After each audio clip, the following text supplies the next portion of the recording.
महाभारत की कथा अनुसार महर्षि वेदव्यास हिमालय की एक पवित्र गुफा में तपस्या में लीन होकर मन में महाभारत को शुरू से अंत तक की सभी घटनाओं को स्मरण करके महाभारत की रचना कर ली थी।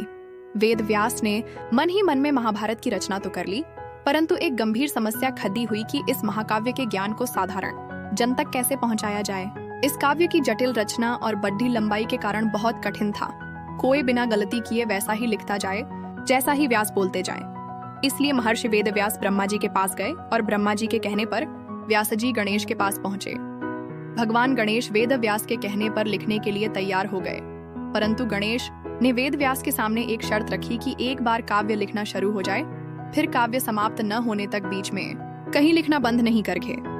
वेदव्यास जानते थे कि यह शर्त बहुत कठिन है, इसलिए वेदव्यास ने भी एक शर्त राखी कि कोई भी एक श्लोक लिखने से पहले श्लोक का अर्थ समझना होगा। गणेश ने भी यह शर्त का स्वीकार किया। इस तरह वेदव्यास बोलते गए और गणेश लिखते गए। बीच बीच में वेदव्यास कठिन श्लोक कहते थे तो गणेश उस कठिन श्लोक के अर्थ का विचार करते थे। इस समय में वेदव्यास नए श्लोक की रचना कर लेते थे। इस प्रकार महाभारत 3 वर्षों के समय में लिखा गया था। वेदव्यास द्वारा उपाख्यानों सहित 1 लाख श्लोकों का सर्वप्रथम आद्य भारत ग्रंथ लिखा। इसके बाद उपाख्यानों को छोड़कर भारत संहिता लिखा, जिसमें 24,000 श्लोक थे। महाभारत की रचना होने के बाद वेदव्यास जी ने सर्वप्रथम अपने पुत्र शुकदेव को इस ग्रंथ का अध्ययन कराया। बाद में अन्य शिष्यों वैशंपायन, पैल, जैमिनी, असित देवल सभी को इसका अध्ययन कराया। वैशंपायन जी ने मनुष्यों को इसका प्रवचन दिया। वैशंपायन जी द्वारा महाभारत काव्य जन्मेजय के यज्ञ समारोह में सूत सहित कई आर्षि मुनियों को सुनाया था। जय भारत और महाभारत यह तीनों नामों से प्रसिद्ध महर्षि वेदव्यास द्वारा रचित महाकाव्य है, जो आज के युग में हम महाभारत के नाम से जानते हैं। वेदव्यास द्वारा भारत नाम के ग्रंथ की सबसे पहले रचना की, जिसमें 1,60,000 श्लोक थे। भारत नाम के ग्रंथ में वेदव्यास ने भारतवंशियों के चरित्रों के साथ अन्य कई महान अर्षियों, चंद्रवंशी, सूर्यवंशी राजाओं के उपाख्यानों सहित कई अन्य धार्मिक उपाख्यान भी लिखे हैं। इसके बाद महर्षि वेदव्यास द्वारा सिर्फ भारतवंशियों को केंद्रित करके भारत काव्य का निर्माण किया। यह दोनों काव्यों में अधर्म पर धर्म की विजय होने के कारण इसे जय संहिता के नाम से जाना गया। महाभारत की एक कथानुसार देवताओं ने एक तराजू में चारों वेद रखे और दूसरे तराजू में भारत ग्रंथ को रखा गया। भारत सभी वेदों की तुलना में बहुत भारी सिद्ध हुआ, इसलिए भारत ग्रंथ की महानता को देखते हुए देवता और आर्षियों द्वारा इस ग्रंथ का महाभारत नाम दिया गया। इस कारण आज भी हम इस महाकाव्य को महाभारत के नाम से जानते हैं। महाभारत को पंचम वेद भी माना जाता है और हिंदू धर्म का पवित्र ग्रंथ भागवत गीता महाभारत से ही मिलता है। संपूर्ण महाभारत में 110,000 श्लोक की संख्या है और 18 पर्व 100 उपपर्वों में विभाजित किया गया है। महाभारत के 18 पर्व निम्नलिखित है।